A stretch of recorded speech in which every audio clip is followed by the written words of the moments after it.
welcome back to another episode of Caffeinated CX, where we talk about CX and stuff all in a hyper-caffeinated state. And hyper-caffeinated we are, boys and girls, squirrels and lemurs, ghosts and ghouls, and everyone in between this fine Friday morning. It is April 1st. That's right, April 1st. That means first quarter ended yesterday, and second quarter begins today for most people. And welcome to second quarter of the year. Are you where you thought you would be starting second quarter? Are you? Are you? Good. Good. I'm glad to hear that. I'm glad to hear that, ladies and gentlemen, because, well, that's just good to hear. No other reason. I just like it when you're on track and when everything's going well. And when things aren't going well, I don't like that so much.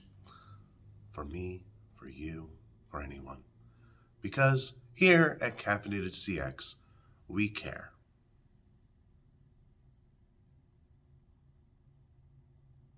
It's April 1st.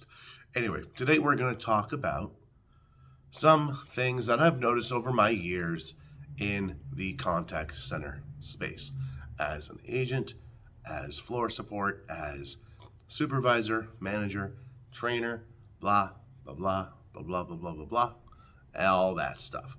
And this is one thing I've noticed over the 23 years I've been doing this gig. And it's how people almost apologetically ask for certain pieces of information. And I'm not sure why people sound apologetic when asking for these pieces of information, because they're standard pieces of information. And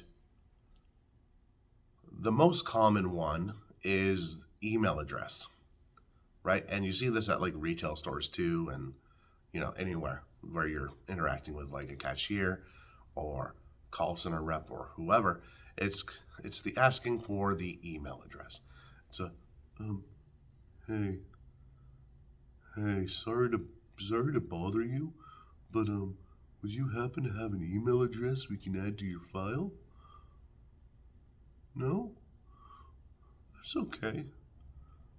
I'm sure you really don't have an email. And that's how it usually goes. I don't know why, but the last 23 years, it's one of those things I've noticed over and over again, no matter what industry or company the call center or retail rep works for. Asking for the email is always a chore, maybe, or maybe people don't view it as important as, say, a phone number, right? But we've had email for decades now. And you know what? Email is just as important as a phone number. And yeah, some people will say, no, I don't have an email address. They're lying. They're lying. I mean, you can see them on their smartphone as they approach the register, or they have a smartphone because they're calling from a mobile number. And if you have the Apple App Store or the Google Play Store, you have an email address, and they have an email address. If they say they don't have one, they're lying. But you know what? That's okay. Some people are not into giving it out. That's perfectly fine. But you still gotta ask for it. And it's not an apologetic, because let's find out the reasons why a company would want or need an email address. Well, the first one is obvious. It's for like marketing and email lists, email blasts, things like that. The second one is maybe, and they're not just saying it, but maybe that company is very eco-conscious. They really like the environment, and they want to not go through a ream of paper every hour, right? They just want to email you things like your receipt or your I don't know, your invoice or, you know, a thank you coupon or a survey, which that's a topic for another video, which, oh, I've done that, yeah. But get what I'm saying here. So, but without fail, that's one of the asks that's always asked apologetically. It doesn't need to be. You don't even need to ask for an email anymore. All you have to be is like, and your email is, 9 times out of 10, they're going to give you the email.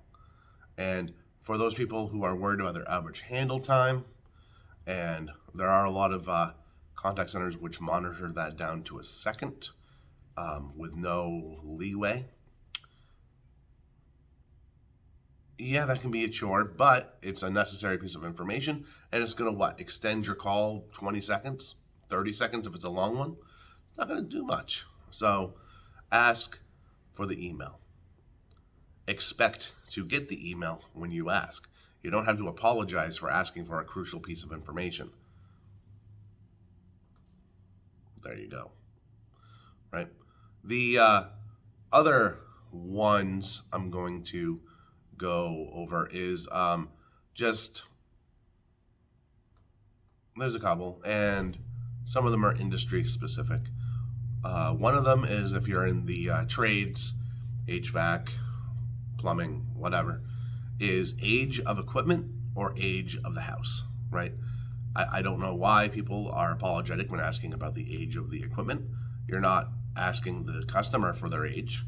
You're asking how old their HVAC unit is, right? That's it. It's not an awkward question unless you make it awkward. Don't make it awkward. So there's that one. Not as common as the email one, but whatever. So another question that people get a little apologetic for is, hey, we're going to send you a survey after this call. Please, this is just about me. This is not about any other interaction you have.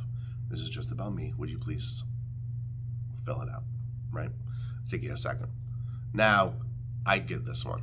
I do, because that is awkward. Because asking for feedback for a lot of people is awkward, right? So that's why that one might be a little bit justified. But if you really want to know how you're doing in the eyes of your customer, you as an individual, it's probably good to know.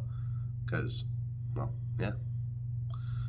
And chances are they're not going to do it right as they get off the phone with you. They're going to wait, and your survey score might be harmed or helped by further interactions. But anyway, but again, I'll do another one on surveys and what I think about the majority of them, and but whatever. But don't be afraid or apologetic to ask these questions. No, because, well, they're necessary and they're not bad questions. Not bad. So not asking for them is bad. And take that extra 20 seconds to ask. That's it. And then verify that you got it right. Because not everyone's going to use the phonetic alphabet when giving an email address or their name or their street, right? They're just not going to. Even if it's a very hard word to spell. Like, my favorite, when it comes to names anyway, and spelling it, is they'll give the first name, let's say it's Pat, P as in Peter, A as in Alpha, T as in trampoline, and then they'll have this like 20-letter last name, and they just say it really fast, and they don't spell it. But thanks. Cool. Let's go over that again. Make sure we got it right here. So, anyway, just ask. Just ask. That's it.